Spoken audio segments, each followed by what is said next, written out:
On August 28, 2003, in Erie, Pennsylvania, an abnormal incident later known as a pizza bomber case occurred.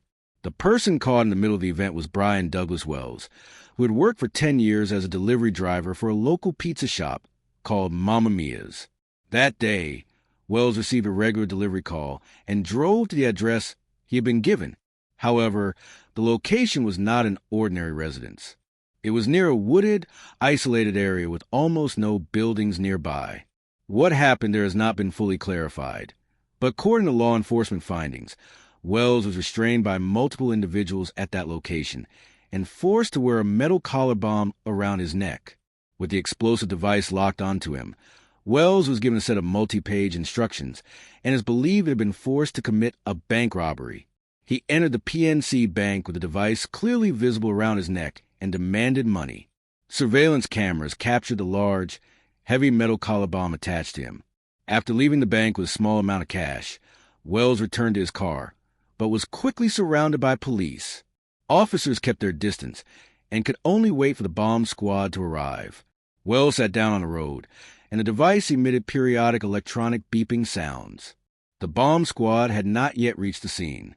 While Wells remained seated on the ground, the device activated and the collar bomb exploded, killing him instantly. Police officers approached only after the explosion and began assessing the scene. The case triggered a major investigation involving the FBI, ATF, and local police. The instructions left at the scene, the complex design of the collar bomb, and contradictions among statements from various individuals led investigators to conclude that this was not the work of a single offender but a coordinated crime involving multiple people. Below is the factual record of what happened later to the individuals connected to the case. What happened to the people involved? 1. Marjorie Diehl Armstrong. Identified by the FBI as one of the main planners of the crime, Diehl Armstrong was indicted in 2007. In 2011, she was convicted in federal court and sentenced to life imprisonment. She later died in prison in 2017 from breast cancer. 2. Kenneth Barnes. Barnes was identified as a co-conspirator of Diehl Armstrong.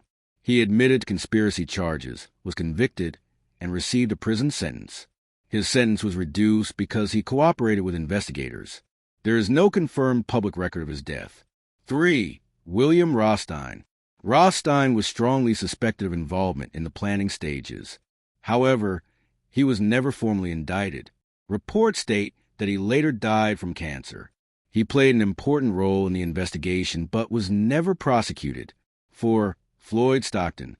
The FBI determined that Stockton had some level of involvement.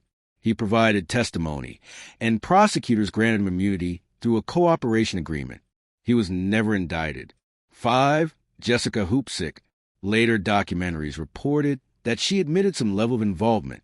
However, there is no official record that she was ever convicted in court. 6. Brian Douglas Wells. Wells died in the explosion. The FBI later concluded that Wells may have had some partial involvement in the planning, but his family firmly maintains that he was a victim forced into the situation. He was never tried, as he died during the incident.